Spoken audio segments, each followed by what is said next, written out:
नमस्कार, जय हिंद, वंदे मातरम। प्यारे बच्चों, आज के इस विशेष सेशन में आपका स्वागत है। आज का जो हमारा टॉपिक है वो आप सभी की मांग पर लाया गया है और भारतीय अर्थव्यवस्था एवं सामाजिक विकास एक इम्पॉर्टेंट टॉपिक है और यहाँ से बहुत सारे प्रश्न आपकी परीक्षाओं में बनते हैं जिन्हें आज की क्लास में हम कवर करने वाले हैं। तो वीडियो को लाइक कर लीजिएगा, चैनल पर नया है चैनल को सब्सक्राइब कर लीजिएगा, क्योंकि प्रश्न यहीं से आएगा। आप पढ़ते रहेंगे आप मेरे साथ तो आपको यकीन आएगा। बहुत ही इंपॉर्टेंट क्लास होने वाली है और जितना ज्यादा आप इसको देखेंगे, समझेंगे और रिवाइज हो जाएगा आपका एक टॉपिक जो परीक्षा के लिए इंपॉर्टेंट है। लोअर पीसीएस या पीईटी एग्जाम या अन्य कोई एग्जाम जहां पर अर्थव्यवस्था आपका सिलेबस का हिस्सा है, उन सभी के लिए ये क्लास इंपॉर्टेंट है। तो वीडियो को लाइक कर लीजिए, चैनल पर नए हैं चैनल को सब्सक्राइब कर लीजिए। और रही बात आज के सेशन की पीडीएफ की, तो स्क्रीन पर आपको व्हाट्सएप नंबर दिख रहा होगा जहां आप हमें मैसेज कर सकते हैं और हमारे साथ जुड़ सकते हैं और बेहतरीन कंटेंट का लाभ उठा सकते हैं। लोअर पीसीएस पर तो अभी ऑफर भी चल रहा है। तो कम समय में ज्यादा से ज्यादा अगर आप अध्ययन करना चाहते हैं, एग्जाम ओरिएंटेड कंटेंट चाहते हैं, तो आप हमारे साथ जुड़कर उसका लाभ उठा सकते हैं। तो चलिए शुरू करते हैं बिना वक्त गवाए आज का ये बेहतरीन सेशन।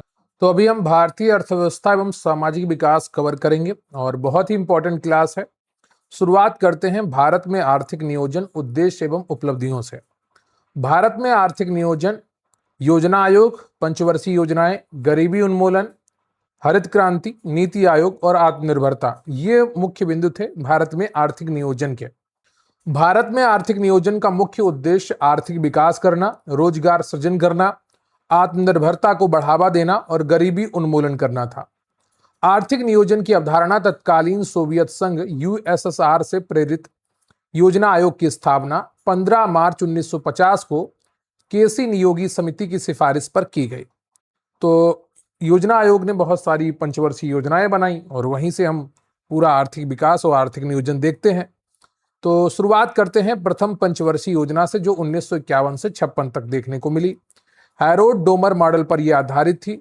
मुख्य फोकस इसका कृषि विकास, सिंचाई और बिजली था। उपलब्धियों की अगर बात करें तो यहाँ पर भाखड़ा नागल, दामोदर घाटी और हीराकुंड बहुउद्देशीय परियोजनाओं की शुरुआत की गई। लक्षित विकास दर यहाँ पर 2.1% रखी गई थी, लेकिन इसको प्राप्त किया गया 3.6%। तो ये जो पहली योजना थी ये सफल योजना बनी। तो इससे क्या हुआ, एक मोटिवेशन मिला और आगे की भी योजनाएं बनाई गई। द्वितीय पंचवर्षीय योजना 1956 से 61 पीसी महालनोबिस मॉडल पर यह आधारित थी। मुख्य फोकस इसका तीव्र औद्योगिकीकरण, विशेषकर भारी उद्योग में। उपलब्धियां भिलाई रूस की सहायता से, दुर्गापुर ब्रिटेन की सहायता से और राउरकेला जर्मनी की सहायता से इस्पात संयंत्रों की स्थापना की गई। तीसरी पंचवर्षीय योजना 1961 से 66 तक ये चली। जे सैंडी और सुखमय चक्रवर्ती मॉडल पर यह आधारित थी। मुख्य फोकस था अर्थव्यवस्था को आत्मनिर्भर और स्वतः स्फूर्त बनाना। यह योजना भारत चीन युद्ध 1962, भारत पाक युद्ध 1965 और भीषण सूखे के कारण पूरी तरह विफल रही। Bokaro iron and steel industry की स्थापना रूस के सहयोग से की गई थी। जब भी आप एक चीज देखिए, मैंने इतना इतिहास और आर्थिक विकास को देखा और समझा है, जिस वर्ष भारत की, जिस कालखंड में भारत की अर्थव्यवस्था थोड़ी डगमगाती हुई दिखे, तो वहां पर आपको भारत की अमेरिका से दूरी और रूस से निकटता दिखेगी। कहीं पर भी आप उठाकर देख लीजिएगा, भारत की रूस से जब जब निकटता बढ़ती है तो कुछ ना कुछ ऐसा होता है जिससे भारत को आर्थिक संकट का सामना करना पड़ता है। जे सैंडी और सुखमय चक्रवर्ती मॉडल पर यह आधारित थी। मुख्य फोकस अर्थव्यवस्था को आत्मनिर्भर और स्वतः स्फूर्त बनाना। यह योजना भारत चीन युद्ध 1962, भारत पाक युद्ध 1965 और भीषण सूखे के कारण पूरी तरह विफल रही। Bokaro iron and steel industry की स्थापना रूस के सहयोग से भारत ने की। योजना अवकाश 1966 से 1969। तीसरी योजना की विफलता के कारण 3 वार्षिक योजनाएं चलाई गईं। इसी दौरान भारत में हरित क्रांति की शुरुआत हुई। बात करें चौथी पंचवर्षीय योजना 1969 से 74 की, अशोक रुद्र और LNS मान्य मॉडल पर यह आधारित थी। मुख्य फोकस स्थिरता के साथ विकास और आत्मनिर्भरता की प्राप्ति थी। उपलब्धियों की बात करें तो 14 प्रमुख वाणिज्यिक बैंकों का राष्ट्रीयकरण 1969 और इसरो की स्थापना, श्वेत क्रांति, ऑपरेशन फ्लड की शुरुआत की गई। बात करते हैं पांचवी पंचवर्षीय योजना की, जो 1974 से 1979 तक होनी थी। डीपी धर द्वारा यह तैयार की गई थी। मुख्य फोकस गरीबी उन्मूलन पर था और गरीबी हटाओ का नारा इसी योजना के अंतर्गत दिया गया। बहुत बार परीक्षाओं में पूछा जाता है। पीटी का अगर आप तैयारी कर रहे हैं तो यह प्रश्न आपके लिए इंपॉर्टेंट हो सकता है। 20 सूत्रीय कार्यक्रम 1975 में शुरू किया गया था। यह योजना एक वर्ष पहले 1978 में ही समाप्त कर दी गई, क्योंकि नई सरकार आ गई, नई सोच के साथ उसने क्या किया, सबसे पहले पंचवर्षीय योजनाओं को समाप्त किया। रोलिंग प्लान अनवरत योजना 1978 से 80 मोरारजी देसाई के नेतृत्व वाली जनता पार्टी सरकार द्वारा लाया गया। गुन्नार मिर्डल का मॉडल। तो रोलिंग प्लान अनवरत योजना जो थी वो 1978 से 80 तक चली है और मोरारजी देसाई के नेतृत्व वाली जनता पार्टी सरकार द्वारा लाया गया और ये गुन्नार मिर्डल मॉडल पर आधारित थी। बात करेंगे छठी पंचवर्षीय योजना 1980 से 85 तक की। ये इनपुट आउटपुट मॉडल पर आधारित थी। मुख्य फोकस गरीबी उन्मूलन और रोजगार सृजन था। नेहरूवादी समाजवाद की वापसी होती है। उपलब्धियों की अगर बात करें तो नाबार्ड की स्थापना, एक्सिम बैंक की स्थापना 1982 में और 6 और बैंकों का राष्ट्रीयकरण इस योजना के समय काल में होता है। अगली जो योजना है वो है 7वीं पंचवर्षीय योजना, जो 1985 से 90 तक चलती है। इसमें मुख्य फोकस उत्पादकता बढ़ाना, रोजगार के अवसर और तकनीकी विकास पर था। भोजन, काम और उत्पादन का नारा स्पीड पोस्ट व्यवस्था 1986 में शुरू हुई और सेबी की स्थापना 1988 में होती है, लेकिन बाद में इसको वैधानिक दर्जा मिलता है, जिसे हम बाद में देखेंगे।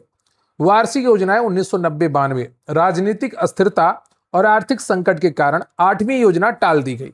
1991 में आर्थिक सुधार यानी कि एलपीजी लागू किए गए, जिसे हम कहते हैं लिबरलाइजेशन, प्राइवेटाइजेशन और ग्लोबलाइजेशन। 8वीं पंचवर्षीय योजना 1992 से 97 तक देखने को मिलती है। जॉन डब्ल्यू मिलर मॉडल पर यह आधारित थी। मुख्य फोकस मानव संसाधन विकास, शिक्षा, स्वास्थ्य और रोजगार पर था। उपलब्धियों की अगर बात करें तो प्रधानमंत्री रोजगार योजना 1993 की शुरुआत और भारत डब्ल्यूटीओ का सदस्य बना 1995 में। 9वीं पंचवर्षीय योजना 1997 से 2002 में रहती है। मुख्य फोकस न्यायपूर्ण वितरण एवं समानता के साथ विकास, growth with social justice and equity. 10वीं पंचवर्षीय योजना 2002 से 7 अगले 10 वर्षों में प्रति व्यक्ति आय को दोगुना करने और साक्षरता दर 75% करने का लक्ष्य रखा गया। 7.6% की उच्च विकास दर दर्ज की गई। बात करेंगे 11वीं पंचवर्षीय योजना 2007 से 12 की। यह सी रंगराजन द्वारा तैयार की गई। मुख्य फोकस तीव्रतर और अधिक समावेशी विकास, faster and more inclusive growth. शिक्षा का अधिकार अधिनियम आरटीई एक्ट 2009 इसी समय लागू होता है। अगली और अंतिम जो हमारी पंचवर्षीय योजना थी वो 12वीं पंचवर्षीय योजना थी, जो 2012 से 17 तक देखने को मिलती है। अंतिम पंचवर्षीय योजना मुख्य फोकस तीव्रतर, धारणीय और अधिक समावेशी विकास, faster, sustainable and more inclusive growth थी। तो ये सारी आपकी पंचवर्षीय योजनाएं थी जो विभिन्न परीक्षाओं में पूछी जाती हैं। योजना आयोग के प्रथम जो अध्यक्ष थे वो पंडित जवाहरलाल नेहरू और अंतिम अध्यक्ष नरेंद्र मोदी थे। राष्ट्रीय विकास परिषद एनडीसी की स्थापना 6 अगस्त 1952 को हुई थी, जिसका कार्य योजनाओं का अंतिम अनुमोदन करना था। अध्यक्ष प्रधानमंत्री होते हैं। 1 जनवरी 2015 को योजना आयोग को समाप्त कर दिया गया और उसके स्थान पर नीति आयोग की स्थापना की गई। अब हम बात करेंगे नीति आयोग की भूमिका की। तो नीति आयोग की भूमिका में मुख्यतः जो सहकारी संघवाद आता है, थिंक टैंक आती है, एसडीजी इंडेक्स आता है, अटल इनोवेशन मिशन आता है, आकांक्षी जिला आता है और गवर्निंग काउंसिल आती है। नीति आयोग का पूर्ण रूप national institution for transforming India है। इसकी स्थापना 1 जनवरी 2015 को योजना आयोग के स्थान पर की गई थी। यह भारत सरकार के लिए एक थिंक टैंक के रूप में कार्य करता है, यानी कि सोच विचार कर पॉलिसी तैयार करने में मदद करता है। नीति आयोग का दृष्टिकोण सहकारी संघवाद पर आधारित है, जिसमें राज्यों की सक्रिय भूमिका या भागीदारी होती है, कोऑपरेटिव फेडरलिज्म। नीति आयोग के पदेन अध्यक्ष भारत के प्रधानमंत्री नरेंद्र मोदी होते हैं। जब से ये बना है तब से वर्तमान तक प्रधानमंत्री भी नहीं बदले हैं और अध्यक्ष भी नहीं बदला है। उपाध्यक्ष की अगर बात करें तो श्री अशोक कुमार लाहिड़ी वर्तमान में इसके उपाध्यक्ष हैं। इन्होंने अप्रैल 2026 में डॉक्टर सुमन के बेरी के स्थान लिया है। सीईओ की अगर बात करें तो श्री अनुराग जैन 1989 बैच के आईएएस अधिकारी, जिन्हें जुलाई 2026 में 2 वर्ष के कार्यकाल के लिए नियुक्त किया गया था। इसकी गवर्निंग काउंसिल में सभी राज्यों के मुख्यमंत्री और केंद्र शासित प्रदेशों के उपराज्यपाल शामिल होते हैं। NITI Aayog bottom up approach पर कार्य करता है, जबकि योजना आयोग टॉप डाउन अप्रोच पर कार्य करता है। ये 15 वर्षीय विजन, 7 वर्षीय रणनीति और 3 वर्षीय एक्शन एजेंडा तैयार करता है। यानी कि 15 वर्ष बाद हम अपने आप को कहां देखते हैं, तो ये विजन हो गया। 7 वर्ष की रणनीति क्या होनी चाहिए, ये हो गया कि 7 वर्ष में ये हम कर सकते हैं, ये करेंगे, और 3 वर्ष का हम एक्शन एजेंडा प्लान तैयार करते हैं कि ये काम तो करना ही है। तो इस प्रकार से नीति आयोग काम करता है। यानी कि अगले 15 वर्ष का विजन क्या रहेगा, 7 वर्ष के लिए रणनीति क्या बनेगी, और 3 वर्ष जो हम मेन फोकस रहेगा, एक्शन ओरिएंटेड रहेगा, इस पर कार्य करता है। नीति आयोग द्वारा कई सूचकांक जारी किए जाते हैं, जैसे SDG India index, health index और वाटर मैनेजमेंट इंडेक्स। तो नीति आयोग सूचकांक भी जारी करता है, SDG India index, health index और वाटर मैनेजमेंट इंडेक्स। अटल इनोवेशन मिशन नीति आयोग का एक प्रमुख पहल है, जो नवाचार और उद्यमिता को बढ़ावा देती है। आकांक्षी जिला कार्यक्रम 2018 में नीति आयोग द्वारा शुरू किया गया था। इसका उद्देश्य पिछड़े जिलों का सामाजिक आर्थिक विकास सुनिश्चित करना है। नीति आयोग ने आकांक्षी ब्लॉक कार्यक्रम भी शुरू किया है, ताकि ब्लॉक स्तर पर विकास हो सके। यह सरकार को तकनीकी सलाह प्रदान करता है और राष्ट्रीय सुरक्षा और आर्थिक हितों के बीच समन्वय स्थापित करता है। कृषि क्षेत्र में सुधार के लिए नीति आयोग ने मॉडल कृषि भूमि पट्टा अधिनियम का प्रस्ताव दिया था। इलेक्ट्रिक वाहनों को बढ़ावा देने के लिए नीति आयोग ने राष्ट्रीय mission on transformative mobility and battery storage की पहल की है। यह महिला उद्यमिता मंच WEP के माध्यम से महिला उद्यमियों को सहायता प्रदान करता है। नीति आयोग का मुख्य उद्देश्य सबका साथ, सबका विकास और सबका विश्वास और सबका प्रयास को साकार करना है। तो ये पूरा आपका नीति आयोग से संबंधित तथ्य थे। अब हम बात करेंगे सतत विकास लक्ष्यों की, सस्टेनेबल डेवलपमेंट गोल्स की, जो आपके सिलेबस का हिस्सा है। तो जो सतत विकास लक्ष्य हैं, इनकी संख्या 17 है और ये 2030 एजेंडा के लिए बनाए गए हैं। गरीबी समाप्ति, स्वच्छ ऊर्जा, जलवायु कार्रवाई, गुणवत्तापूर्ण शिक्षा, ये मूलभूत आपके सतत विकास लक्ष्य हैं। अभी हम 17 के नाम देखेंगे। सतत विकास लक्ष्य SDG संयुक्त राष्ट्र द्वारा 2015 में अपनाए गए थे। कुल 17 सतत विकास लक्ष्य हैं और 169 उप लक्ष्य निर्धारित किए गए हैं। इन लक्ष्यों को प्राप्त करने की समय सीमा वर्ष 2030 एजेंडा 2030 है। लक्ष्य 1 जो है वो दुनिया भर में हर रूप में गरीबी की समाप्ति है, नो पॉवर्टी। लक्ष्य 2 जो है भुखमरी समाप्त करना, जीरो हंगर, खाद्य सुरक्षा और उन्नत पोषण प्राप्त करना। तो जो भारत में मुफ्त में अनाज दिया जाता है, ये बड़ा भूमिका निभा रहा है भुखमरी समाप्त करने में और गरीबी को एक हद तक समाप्त करने में। कि एक चीज की चिंता सरकार ने कर ली, बाकी आपको सिर्फ जरूरत के सामान की चिंता करनी है। तो अनाज घर पे आ गया तो काफी सहायता मिल गई। तो वो जो प्रधानमंत्री मुफ्त राशन योजना है, बहुत अच्छी है, उसका काफी लाभ मिल रहा है। अगर उसका भ्रष्टाचार 0 कर दिया जाए तो परिणाम और भी अच्छे वहां पर देखने को मिल सकते हैं। लक्ष्य 3 जो है सभी आयु के लोगों के लिए स्वस्थ जीवन सुनिश्चित करना है। लक्ष्य 4 जो है समावेशी और न्याय संगत गुणवत्तापूर्ण शिक्षा सुनिश्चित करना है। लक्ष्य 5 जो है लैंगिक समानता प्राप्त करना और महिलाओं को सशक्त बनाना है। लक्ष्य 6 जो है सभी के लिए स्वच्छ जल और स्वच्छता की उपलब्धता निश्चित करना है। लक्ष्य 7 की बात करें तो सस्ती, विश्वसनीय और स्वच्छ ऊर्जा तथा पहुंच सुनिश्चित करना है। लक्ष्य 8 जो है निरंतर, समावेशी और सतत आर्थिक विकास को बढ़ावा देना है। लक्ष्य 9 जो है वो लचीले बुनियादी ढांचे का निर्माण, समावेशी और सतत औद्योगिकीकरण यानी कि इंडस्ट्री, इनोवेशन एंड इंफ्रास्ट्रक्चर पर काम करना है। लक्ष्य 10वां जो है देशों के भीतर और उनके बीच असमानता को कम करना है। लक्ष्य 11 की बात करें तो सुरक्षित, लचीले और टिकाऊ शहर बनाना है। लक्ष्य 12वां जो है वो स्थायी उपभोग और उत्पादन पैटर्न सुनिश्चित करना है। लक्ष्य 13 इंपॉर्टेंट है, जलवायु परिवर्तन से संबंधित है और इसके प्रभावों से निपटने के लिए तत्काल कार्रवाई करना। लक्ष्य 14 जो है ये महासागरों, समुद्रों और समुद्री संसाधनों का संरक्षण से संबंधित है। लक्ष्य 15 जो है ये स्थलीय पारिस्थितिकी तंत्र, वनों का सुरक्षित उपयोग, मरुस्थलीकरण को रोकना है। लक्ष्य 16 जो है आपका, लक्ष्य 16 वो शांतिपूर्ण और समावेशी समाजों को बढ़ावा देना, peace, justice and strong institutions को। लक्ष्य 17 जो है सतत विकास के लिए वैश्विक भागीदारी को मजबूत करना है, पार्टनरशिप फॉर द गोल्स। अब हम बात करेंगे सरकार के बजट के अवयव तथा वित्तीय प्रणाली की। सरकार के बजट के अवयव तथा वित्तीय प्रणाली: राजस्व बजट, पूंजीगत बजट, राजकोषीय घाटा, आरबीआई और मौद्रिक नीति, जीएसटी और प्रत्यक्ष एवं अप्रत्यक्ष कर। ये आपके इंपॉर्टेंट सरकारी बजट के अवयव हैं और वित्तीय प्रणाली के। तो यहां पर हम पूरा गहन अध्ययन करने वाले हैं। संविधान के अनुच्छेद 112 में बजट शब्द की जगह वार्षिक वित्तीय विवरण का प्रयोग किया गया है। तो संविधान पर में कहीं पर भी बजट शब्द का प्रयोग नहीं है, उसके स्थान पर वार्षिक वित्तीय विवरण का, एनुअल फाइनेंशियल स्टेटमेंट का प्रयोग किया गया है। बजट के दो मुख्य अवयव होते हैं, एक तो राजस्व बजट यानी कि रेवेन्यू बजट और दूसरा होता है पूंजीगत बजट यानी कि कैपिटल बजट। राजस्व बजट में सरकार की राजस्व प्राप्तियां, कर और गैर कर और राजस्व व्यय शामिल होते हैं। पूंजीगत बजट में पूंजीगत प्राप्तियां जैसे ऋण वसूली, विनिवेश और पूंजीगत व्यय, सड़क, अस्पताल निर्माण शामिल होते हैं। राजस्व घाटा तब होता है जब सरकार का राजस्व व्यय उसकी राजस्व प्राप्तियों से अधिक होता है। राजकोषीय घाटा तब होता है सरकार के कुल व्यय और कुल प्राप्तियों के बीच का अंतर क्या होता है, राजकोषीय घाटा उधार को छोड़कर।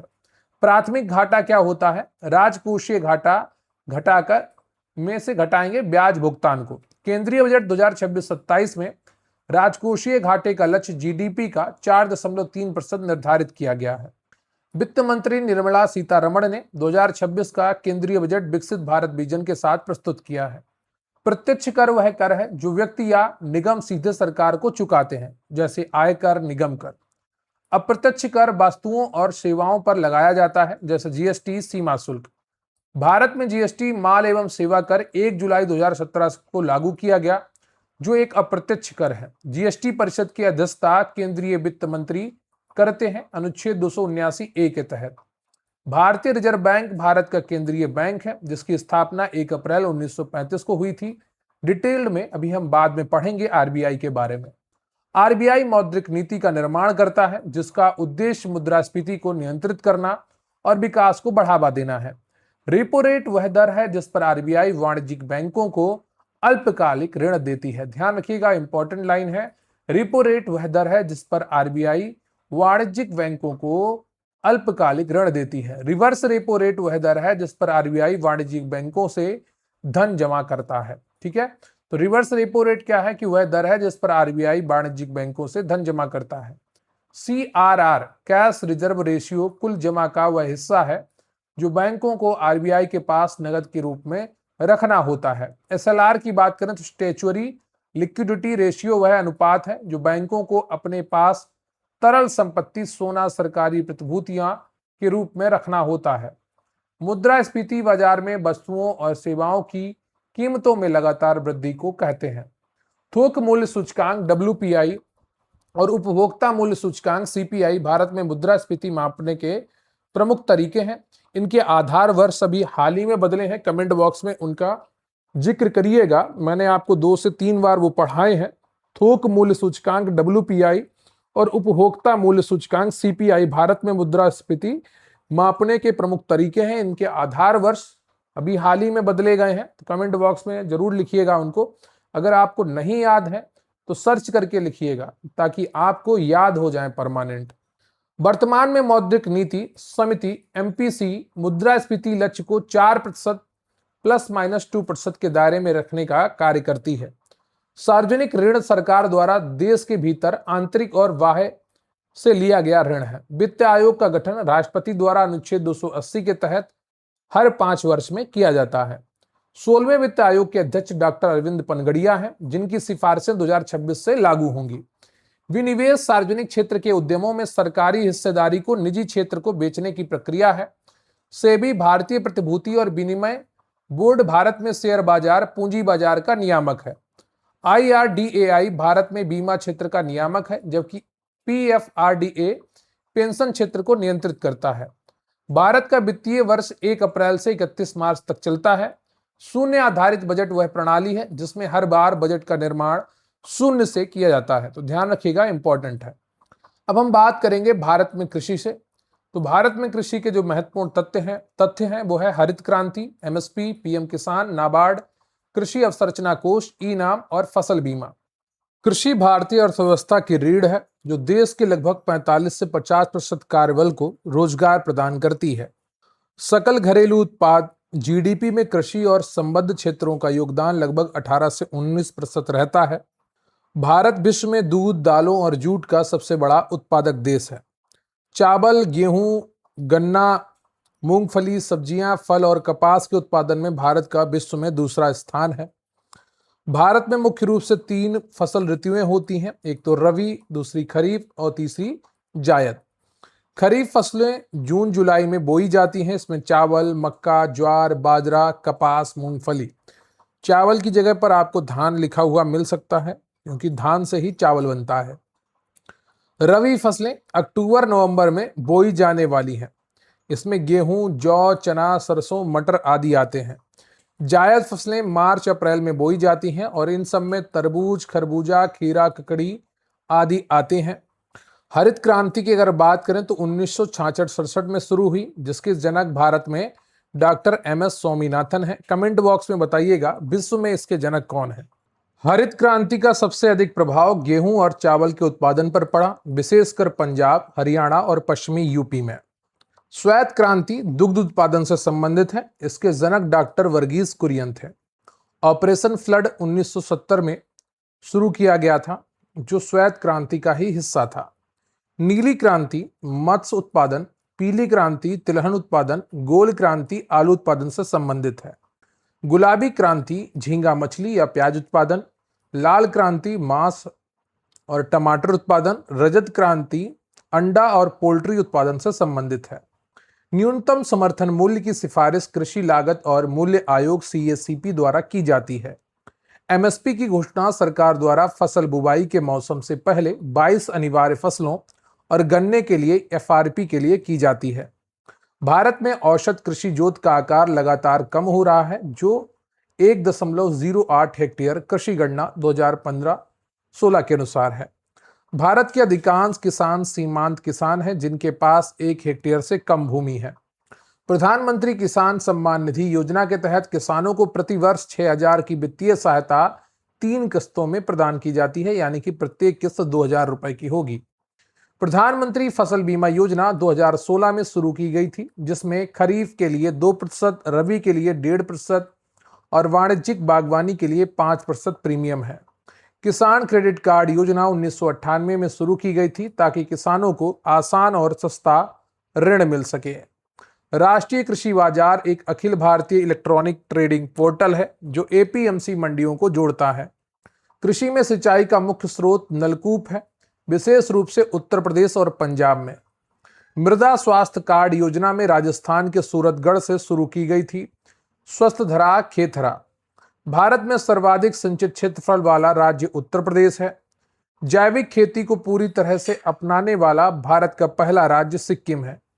जीरो बजट नेचुरल फार्मिंग रासायनिक उर्वरकों और कीटनाशकों के बिना खेती करने की एक विधि है।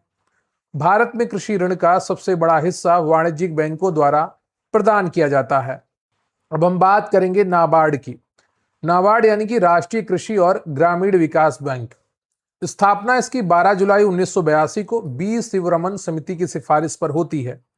यह भारत में कृषि, लघु उद्योग, कुटीर और ग्रामोद्योग और ग्रामीण विकास के लिए ऋण उपलब्ध कराने वाली शीर्ष ऋणदाती संस्था है, अपेक्स इंस्टीट्यूशन है। मुख्यालय इसका मुंबई में है।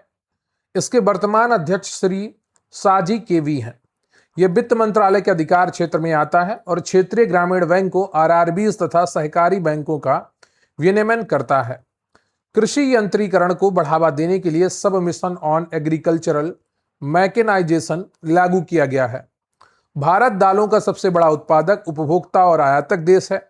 उत्तर प्रदेश भारत में गेहूं, गन्ना, आलू और दूध का सबसे बड़ा उत्पादक राज्य है। बागवानी फसलों में फल, सब्जियां, मसाले और फूल शामिल हैं। भारत बागवानी उत्पादों का दूसरा बड़ा उत्पादक है। राष्ट्रीय खाद्य सुरक्षा अधिनियम NFSA 2013 के तहत 75% ग्रामीण और 50% शहरी आबादी को रियायती दर पर खाद्यान्न मिलता है। कृषि अवसंरचना कोष AIF की स्थापना 1 लाख करोड़ रुपए के परिव्यय के साथ फसल कटाई के बाद की बुनियादी ढांचे के विकास के लिए की गई है। मोटे अनाज के उत्पादन और उपभोग को बढ़ावा देने के लिए 2023 को अंतर्राष्ट्रीय मिलेट वर्ष घोषित किया गया था, श्री अन्न वर्ष। कृषि में प्रचंड बेरोजगारी सर्वाधिक पाई जाती है, जहां आवश्यकता से अधिक लोग काम करते हैं।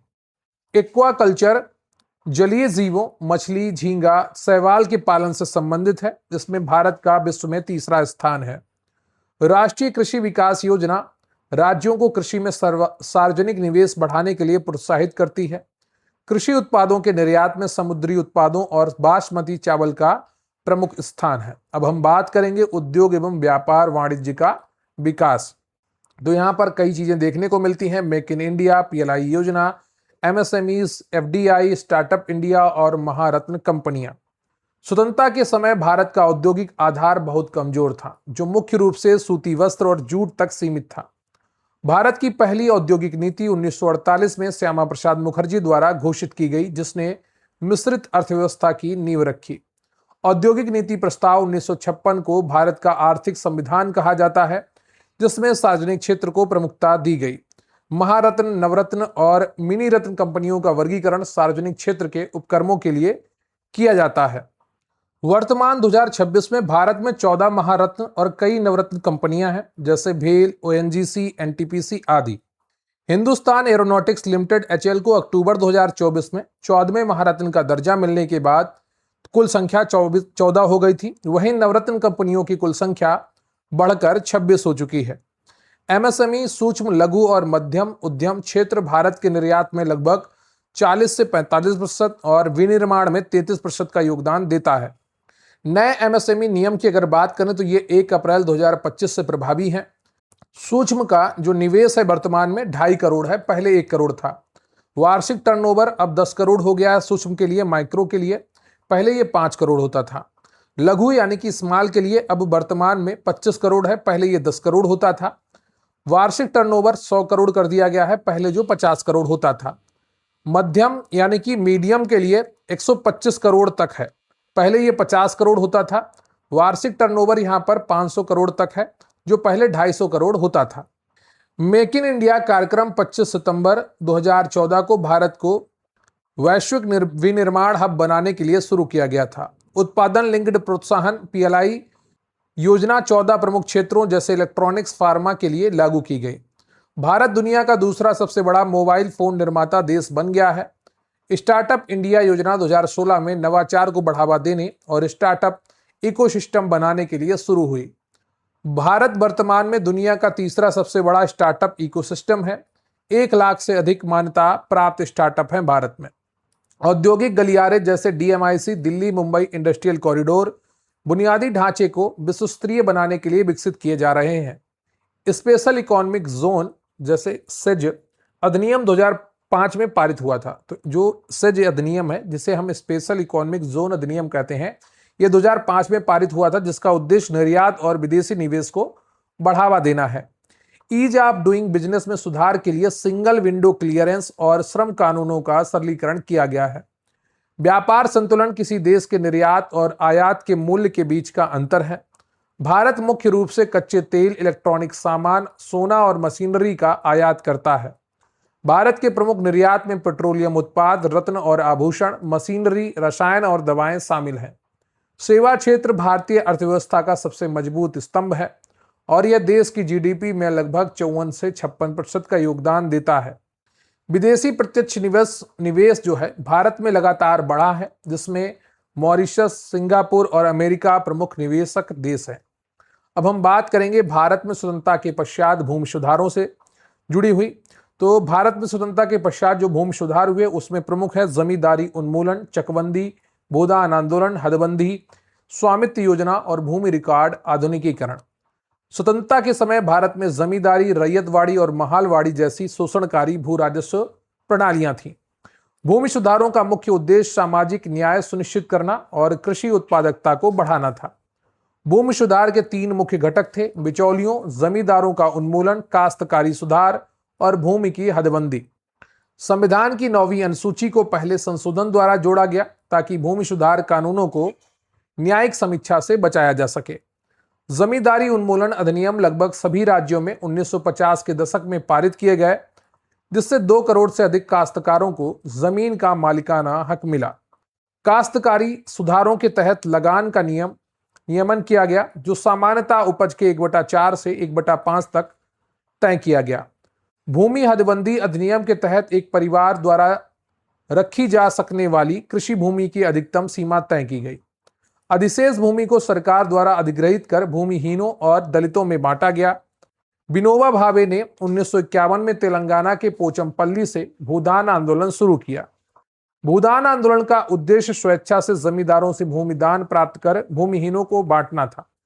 ग्रामदान आंदोलन के तहत पूरे गांव की भूमि को सामूहिक स्वामित्व में देने की पहल की गई। चकबंदी का उद्देश्य किसानों के बिखरे हुए खेतों को एक जगह इकट्ठा करना था, जिससे खेती आसान हो सके।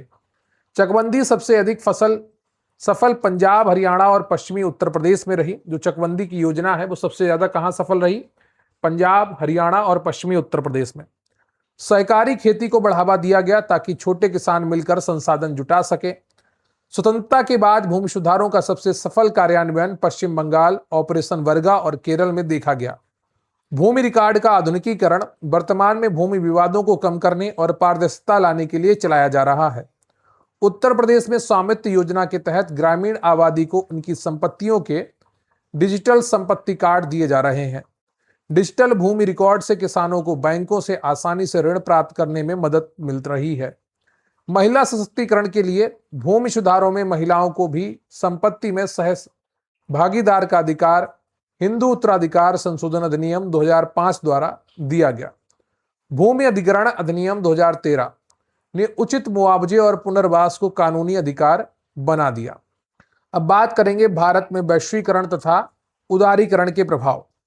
1991 के सुधार, एफडीआई वृद्धि, आईटी क्षेत्र का विकास, रोजगार परिवर्तन, लाइसेंस राज समाप्ति और उपभोक्ता लाभ, ये आपके वैश्वीकरण तथा उदारीकरण के प्रभाव हैं।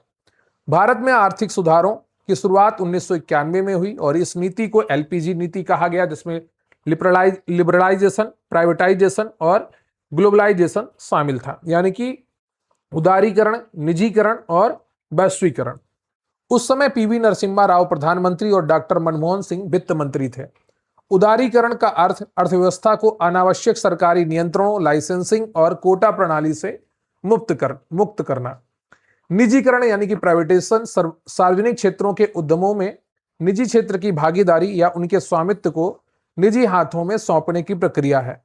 वैश्वीकरण का अर्थ भारतीय अर्थव्यवस्था को विश्व अर्थव्यवस्था के साथ एकीकृत करना है। 1991 के सुधारों के बाद औद्योगिक लाइसेंसिंग को केवल 5 उद्योगों जैसे तंबाकू, खतरनाक रसायन, रक्षा उपकरण आदि तक सीमित कर दिया गया। आयात शुल्कों में भारी कटौती की गई और विदेशी निवेश, एफडीआई और एफपीआई के लिए रास्ते खोले गए। वैश्वीकरण के प्रभाव से भारत का सूचना प्रौद्योगिकी, आईटी और बीपीओ बिजनेस प्रोसेस आउटसोर्सिंग क्षेत्र तेजी से बढ़ा। अब बीपीओ पे बहुत संकट है क्योंकि अब एआई आ गया है, तो ये देखना होगा ये सस्टेनेबल हो पाएगा कि नहीं। उपभोक्ताओं का लाभ, बाजार में उत्पादों की विविधता बढ़ी, गुणवत्ता में सुधार हुआ और कीमतों में प्रतिस्पर्धा हुई, जिसके कारण कीमतें कम हुई। विदेशी मुद्रा भंडार जो 1991 में $1 बिलियन रह गया था, वह 2026 में $650 बिलियन के पार पहुंच चुका है। सकल घरेलू उत्पाद की बात करें तो की वृद्धि दर उदारीकरण के बाद 6 से 8% के उच्च स्तर तक पहुंची है। ऑटोमोबाइल, टेलीकॉम और सिविल एविएशन क्षेत्र में उदारीकरण के कारण अभूतपूर्व क्रांति आई है। नकारात्मक प्रभाव क्या है? बहुराष्ट्रीय कंपनियों के आगमन से कई घरेलू, छोटे और कुटीर उद्योग प्रतिस्पर्धा में, कंपटीशन में पिछड़ गए। दूसरा क्या नकारात्मक प्रभाव है? कृषि क्षेत्र को आर्थिक सुधारों का उतना लाभ नहीं मिला, जिससे ग्रामीण और शहरी क्षेत्रों में असमानता बढ़ी है। आय की असमानता में वृद्धि हुई, अमीर अधिक अमीर हुए। वैश्वीकरण के कारण रोजगार की प्रगति बदली है। औपचारिक क्षेत्र में अनुबंध आधारित नौकरियों का चलन बढ़ा है। बैंकिंग और वित्तीय क्षेत्रों में सुधार के लिए नरसिम्हन समिति का गठन किया गया था। रुपए की विनिमय दर एक्सचेंज रेट को बाजार शक्तियों के आधार पर तय करने की अनुमति दी गई। तो जो रुपए का विनिमय दर है, जैसे रुपया और डॉलर की वैल्यू में अंतर क्या होगा, वो एक्सचेंज रेट होता है कि एक डॉलर कितने रुपए के बराबर होगा। जैसे अभी 90 से 95 96 के आसपास डॉलर की कीमत रह रही है, तो ये एक्सचेंज रेट है। तो ये क्या किया, बाजार शक्तियों के आधार पर तय करने की अनुमति दी गई। बौद्धिक संपदा अधिकारों आईपीआर और पेटेंट कानूनों को विश्व व्यापार संगठन डब्ल्यूटीओ के ट्रिप्स समझौते के अनुरूप बनाया गया। संक्षेप में, वैश्वीकरण ने भारत को एक तेजी से बढ़ती वैश्विक शक्ति बना दिया, लेकिन समावेशी विकास अभी भी एक चुनौती है। अब हम बात करेंगे औद्योगिक नीति में परिवर्तन तथा इनके औद्योगिक विकास पर प्रभाव की। तो सबसे पहला जो बड़ा परिवर्तन देखने को मिलता है 1991 में, फिर फेमा आता है, पीएलआई योजना आती है, ईज ऑफ डूइंग बिजनेस की बात होती है, विनिवेश देखने को मिलता है और श्रम सुधार भी देखने को मिलते हैं। 1948 की प्रथम औद्योगिक नीति ने मिश्रित अर्थव्यवस्था की स्थापना की। 1956 की औद्योगिक नीति ने सार्वजनिक क्षेत्र को अर्थव्यवस्था के कमांडिंग हाइट्स के रूप में स्थापित किया। 1969 में MRTP monopolies and restrictive trade practice act लाया गया ताकि आर्थिक शक्ति के एकाधिकार को रोका जा सके। 1973 में फेरा फॉरेन एक्सचेंज रेगुलेशन एक्ट लागू हुआ, जिसने विदेशी निवेश को कड़ाई से नियंत्रित किया। 1977 की औद्योगिक नीति जनता पार्टी सरकार में रोजगार सृजन के लिए छोटे और कुटीर उद्योगों पर अत्यधिक जोर दिया गया। 1991 की नई औद्योगिक नीति भारत के औद्योगिक इतिहास में सबसे बड़ा मील का पत्थर थी। 1991 की नीति ने लाइसेंस परमिट राज को समाप्त कर दिया, कुछ अपवादों को छोड़कर। सार्वजनिक क्षेत्र के लिए आरक्षित उद्योगों की संख्या 17 से घटाकर वर्तमान में केवल 2 परमाणु ऊर्जा और रेलवे संचालन का कुछ हिस्सा कर दी गई है। विदेशी प्रत्यक्ष निवेश एफडीआई की सीमा को कई क्षेत्रों में बढ़ाकर 100% स्वचालित मार्ग से कर दिया गया है, जैसे रक्षा, दूरसंचार में नई नीतियां। फेरा को 1999 में उदार FEMA foreign exchange management act द्वारा स्थापित किया गया था। एमआरटीपी एक्ट को 2002 में समाप्त कर प्रतिस्पर्धा अधिनियम लाया गया, जिससे भारतीय प्रतिस्पर्धा आयोग बना। औद्योगिक विकास पर प्रभाव। नीतिगत परिवर्तनों से भारतीय उद्योगों में प्रतिस्पर्धा, दक्षता और आधुनिकीकरण को बढ़ावा मिला। ऑटोमोबाइल और फार्मास्यूटिकल उद्योग में भारत दुनिया के अग्रणी देशों में शामिल हो गया। हालिया नीतिगत परिवर्तनों की अगर बात करें तो मेक इन इंडिया और आत्मनिर्भर भारत अभियान के तहत घरेलू विनिर्माण को संरक्षण और प्रोत्साहन दिया जा रहा है। पीएलआई यानी कि प्रोडक्शन लिंक्ड इंसेंटिव योजना नई औद्योगिक रणनीति का हिस्सा है, जो कंपनियों को भारत में उत्पादन बढ़ाने पर नगद प्रोत्साहन देती है। सेमीकंडक्टर नीति जो 2026 की है, के तहत भारत को चिप निर्माण का वैश्विक केंद्र बनाने के लिए भारी सब्सिडी दी जा रही है। रक्षा औद्योगिक गलियारे उत्तर प्रदेश और तमिलनाडु में स्थापित किए गए ताकि रक्षा उद्योगों का स्वदेशीकरण हो सके। राष्ट्रीय रसद नीति का उद्देश्य रसद लागत के 14% से घटाकर 8% तक करना है। तो रसद लागत जो है, लॉजिस्टिक कॉस्ट है, उसको जीडीपी का 14% से घटाकर 8% तक लाना है। औद्योगिक क्लस्टर का विकास 2026-27 के बजट में 100 निवेश तैयार प्लग एंड प्ले औद्योगिक पार्कों को विकसित करने की घोषणा की गई है। श्रम कानूनों में सुधार। 44 पुराने श्रम कानूनों को 4 नए लेबर कोड में समाहित किया गया है ताकि उद्योगों को लचीलापन मिले। ईज ऑफ डूइंग बिजनेस व्यापार शुरू करने और अनुपालन के बोझ को कम करने के लिए जन विश्वास अधिनियम पारित किया गया। हरित औद्योगिक नीति नवीकरणीय ऊर्जा और इलेक्ट्रॉनिक वाहनों के लिए विशेष औद्योगिक नीतियां बनाई गई हैं। विनिवेश और निजीकरण सरकार की नीति है। व्यवसाय में बने रहना सरकार का व्यवसाय नहीं है, अतः एयर इंडिया जैसे उपक्रमों का निजीकरण किया गया। इन नीतियों के परिणाम स्वरूप विदेशी संस्थागत निवेश का भारतीय बाजार में विश्वास बढ़ा है। चुनौतियां अभी भी भूमि अधिग्रहण, पर्यावरण मंजूरी में देरी, बुनियादी ढांचे की बाधाएं औद्योगिक विकास की गति को धीमा करती हैं। अब हम बात करेंगे आधारभूत संरचना की। ऊर्जा, बंदरगाह, सड़क, विमानपत्तन तथा रेलवे आदि की। आधारभूत संरचना का अर्थ है कि ढांचागत जो विकास है उस पर कितना काम किया जा रहा है। तो ऊर्जा, बंदरगाह, सड़क, विमानपत्तन तथा रेलवे ये आधारभूत संरचनाएं हैं अर्थव्यवस्था की।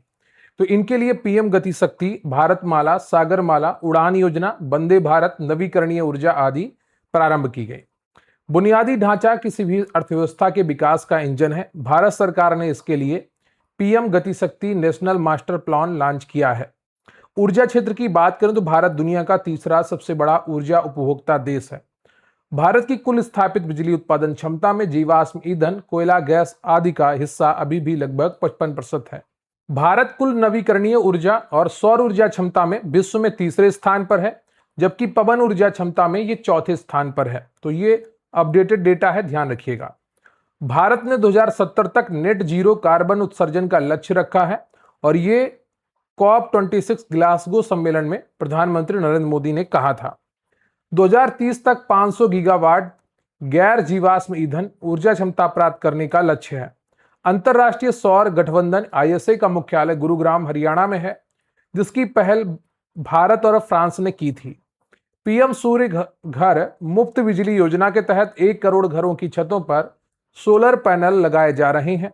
राष्ट्रीय हरित हाइड्रोजन मिशन भारत को ग्रीन हाइड्रोजन के उत्पादन और निर्यात का वैश्विक केंद्र बनाएगा। अब हम बात करेंगे सड़क परिवहन की। भारत का सड़क नेटवर्क दुनिया का दूसरा सबसे बड़ा सड़क नेटवर्क है, जो लगभग 33 लाख किलोमीटर से अधिक है। राष्ट्रीय राजमार्ग कुल सड़क नेटवर्क का केवल 2% है, लेकिन वे 40% यातायात का वहन करते हैं। भारत का सबसे लंबा राष्ट्रीय राजमार्ग NH44 श्रीनगर से कन्याकुमारी है। भारतमाला परियोजना का उद्देश्य राजमार्गों, आर्थिक गलियारों और सीमावर्ती सड़कों का विकास करना है। देश का सबसे बड़ा एक्सप्रेसवे दिल्ली मुंबई एक्सप्रेसवे है। लंबाई इसकी 1386 किलोमीटर है। राज्य दिल्ली, हरियाणा, राजस्थान, मध्य प्रदेश, गुजरात और महाराष्ट्र निर्माण एजेंसी इनकी NHAI है। अनुमानित लागत लगभग 1 लाख करोड़ रुपए से अधिक है। देश का सबसे छोटा एक्सप्रेसवे दुर्ग बाईपास एक्सप्रेसवे है। लंबाई इसकी लगभग 18 किलोमीटर है और स्थान दुर्ग, भिलाई, रायपुर क्षेत्र, छत्तीसगढ़। उत्तर प्रदेश में एक्सप्रेसवे का सबसे बड़ा नेटवर्क है, जिसमें पूर्वांचल, बुंदेलखंड, आगरा, लखनऊ और गंगा एक्सप्रेसवे यहां पर निर्माणाधीन लिखा है, जो कि गलत है। इसका उद्घाटन हो चुका है।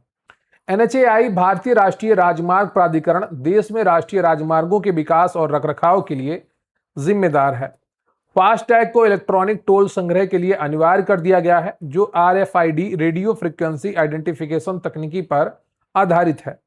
GPS आधारित टोल संग्रह प्रणाली शुरू की जा रही है, जिससे टोल प्लाजा पर रुकने की आवश्यकता समाप्त हो जाएगी। रेलवे भारतीय रेलवे नेटवर्क दुनिया का चौथा सबसे बड़ा अमेरिका, चीन और रूस के बाद नेटवर्क है। भारतीय रेलवे का 100% विद्युतीकरण लगभग पूरा हो चुका है, जो इसे दुनिया का सबसे बड़ा ग्रीन रेलवे नेटवर्क बनाता है। वंदे भारत एक्सप्रेस भारत की स्वदेशी रूप से विकसित सेमी हाई स्पीड ट्रेन है, जिसे पहले ट्रेन 18 के नाम से जाना जाता था। अमृत भारत स्टेशन योजना के तहत देश भर के 1300 से अधिक रेलवे स्टेशनों का आधुनिकीकरण किया जा रहा है। डेडिकेटेड फ्रेट कॉरिडोर DFC, पूर्वी EDFC और पश्चिमी WDFC का निर्माण माल ढुलाई को तेज और सस्ता बनाने के लिए किया गया है। भारत की पहली bullet train high speed rail HSR परियोजना मुंबई और अहमदाबाद के बीच निर्माणाधीन है, जापान के सहयोग से। 2026 के बजट में 7 नए हाई स्पीड रेल कॉरिडोर की घोषणा की गई है, जो प्रमुख शहरों को जोड़ेंगे। तो 2026 के बजट में 7 नए हाई स्पीड रेल कॉरिडोर की घोषणा की गई है, जो प्रमुख शहरों को जोड़ेंगे। सुरक्षा के लिए स्वदेशी रूप से विकसित ट्रेन टक्कर बचाव प्रणाली यानी कि कवच का विस्तार पूरे नेटवर्क पर किया जा रहा है। चेनाब नदी पर बना चेनाब रेलवे ब्रिज जम्मू कश्मीर में है, जो दुनिया का सबसे ऊंचा रेलवे पुल है। कोलकाता मेट्रो भारत की पहली अंडर वाटर मेट्रो हुगली नदी के नीचे बन गई है। अब हम बात करेंगे बंदरगाह की। भारत की तटरेखा 7516.6 किलोमीटर लंबी है। ये पुरानी लंबाई है। नई लंबाई जो है वो 11,098 किलोमीटर है। ठीक है, ये ध्यान रखिएगा, जिसमें 12 प्रमुख और 200 से अधिक गैर प्रमुख बंदरगाह हैं। सागरमाला परियोजना का उद्देश्य बंदरगाह आधारित विकास और तटीय शिपिंग को बढ़ावा देना है। गुजरात का कांडला बंदरगाह, दीनदयाल बंदरगाह कार्गो वॉल्यूम के मामले में भारत का सबसे बड़ा बंदरगाह है। महाराष्ट्र का जवाहरलाल नेहरू पोर्ट भारत का सबसे बड़ा कंटेनर बंदरगाह है। विशाखापत्तनम में भारत का सबसे गहरा लैंडलॉक और सुरक्षित बंदरगाह है। चेन्नई बंदरगाह भारत के सबसे पुराने कृत्रिम बंदरगाहों में से एक है। बदावन पोर्ट महाराष्ट्र में एक नए मेगा पोर्ट के रूप में विकसित किया जा रहा है। अंतर्देशीय जलमार्ग माल ढुलाई का सबसे सस्ता साधन है। भारत में 111 राष्ट्रीय जलमार्ग घोषित हैं। राष्ट्रीय जलमार्ग 1 NW1 गंगा भागीरथी हुगली नदी प्रणाली पर प्रयागराज से हल्दिया सबसे लंबा जलमार्ग है। 2026-27 के बजट में अगले 5 वर्षों में 20 नए राष्ट्रीय जलमार्गों के संचालन का प्रस्ताव है। विमानपत्तन की बात करें, एयरपोर्ट्स की बात करें तो उड़ान उड़े देश का आम नागरिक योजना क्षेत्रीय विमानन कनेक्टिविटी में सुधार के लिए शुरू की गई थी। भारत दुनिया का तीसरा सबसे बड़ा घरेलू विमानन बाजार है। 2026 की अपडेट की बात करें तो अगस्त 2026 की नवीनतम रिपोर्टों के अनुसार भारत में कुल परिचालन वाले हवाई अड्डों की संख्या 150 के आंकड़ों को पार कर 166 पहुंच गई है। उत्तर प्रदेश भारत में 5 अंतर्राष्ट्रीय हवाई अड्डों वाला पहला राज्य बन गया है। लखनऊ, वाराणसी, कुशीनगर, अयोध्या में महर्षि वाल्मीकि अंतर्राष्ट्रीय हवाई अड्डा है और जेवर नोएडा इंटरनेशनल एयरपोर्ट जेवर एशिया का सबसे बड़ा हवाई अड्डा बन चुका है, जिसे ज्यूरिख एयरपोर्ट इंटरनेशनल विकसित कर रहा है। इंदिरा गांधी अंतर्राष्ट्रीय हवाई अड्डा नई दिल्ली भारत का सबसे व्यस्त हवाई अड्डा है। कोचीन अंतर्राष्ट्रीय हवाई अड्डा केरल दुनिया का पहला पूरी तरह से सौर ऊर्जा संचालित हवाई अड्डा है। डिजी यात्रा फेशियल रिकॉग्निशन टेक्नोलॉजी के माध्यम से हवाई अड्डों पर संपर्क रहित निर्बाध यात्री प्रसंस्करण की सुविधा है। सार्वजनिक निजी भागीदारी PPP मॉडल के तहत भारत के कई प्रमुख हवाई अड्डों जैसे दिल्ली, मुंबई, हैदराबाद, बेंगलुरु का आधुनिकीकरण किया गया है। राष्ट्रीय मुद्रीकरण पाइपलाइन NMP के तहत ब्राउन फील्ड बुनियादी ढांचा संपत्तियों, रोड, रेलवे, एयरपोर्ट को पट्टे पर देकर संसाधन जुटाए जा रहे हैं। स्मार्ट सिटी मिशन के तहत 100 शहरों के बुनियादी ढांचे को डिजिटल और टिकाऊ बनाया जा रहा है। भारत नेट परियोजना के तहत देश की सभी 2.5 लाख ग्राम पंचायतों को ऑप्टिकल फाइबर नेटवर्क ब्रॉडबैंड से जोड़ा जा रहा है। डिजिटल पब्लिक इंफ्रास्ट्रक्चर DPI जैसे UPI, आधार, डिजिलॉकर ने भारत के वित्तीय और सामाजिक समावेशन में क्रांति ला दी है। भारत में बुनियादी ढांचे के वित्त पोषण के लिए राष्ट्रीय अवसंरचना वित्त पोषण और विकास बैंक की स्थापना की गई है। 2026 तक भारत का बुनियादी ढांचा विश्व स्तरीय मानकों की ओर तेजी से बढ़ रहा है, जो विकसित भारत 2047 के लक्ष्य को प्राप्त करने के लिए महत्वपूर्ण है। अब हम बात करेंगे राष्ट्रीय और अंतर्राष्ट्रीय वित्तीय संस्थानों की। तो इनमें कौन कौन से संस्थान हैं?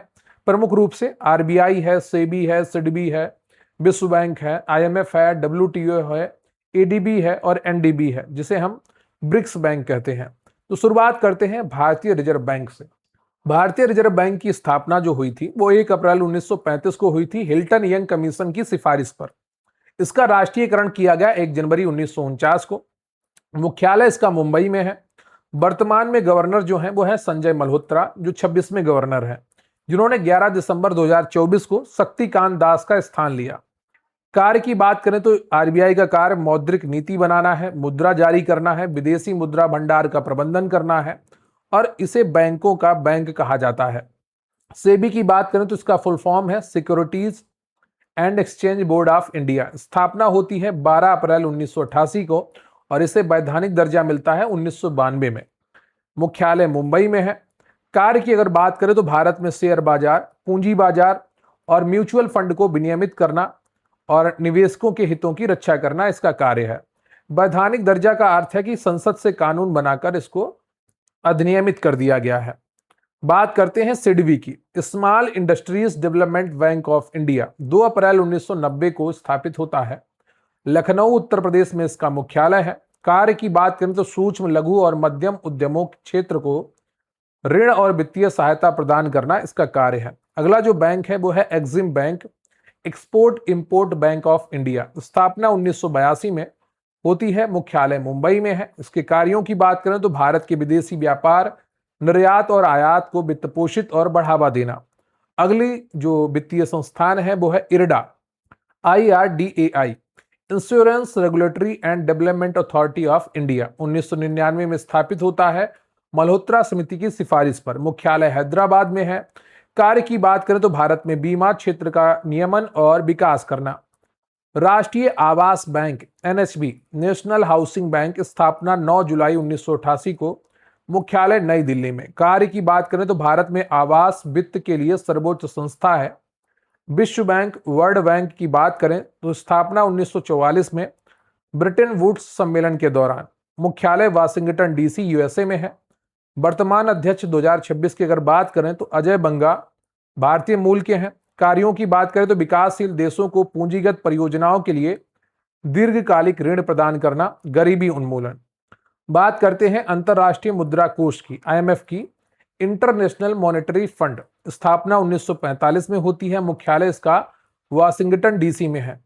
विश्व बैंक और आईएमएफ को ब्रिटेन वुड्स की जुड़वा बहनें कहा जाता है। कार्य की बात करें तो वैश्विक मौद्रिक सहयोग को बढ़ावा देना और भुगतान संतुलन, बीओपी, संकट के दौरान अल्पकालिक ऋण देना, एसडीआर, स्पेशल ड्राइंग राइट्स इसकी मुद्रा है।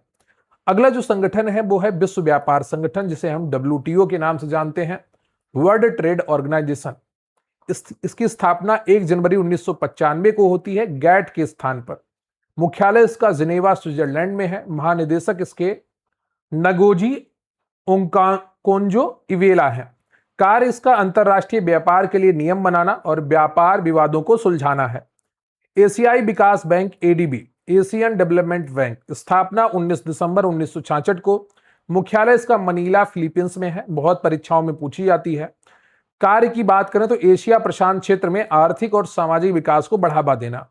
New development bank, NDB, BRICS bank इसको कहते हैं। स्थापना 2014 में फोर्टालेजा शिखर सम्मेलन के दौरान। मुख्यालय संघाई, चीन में है।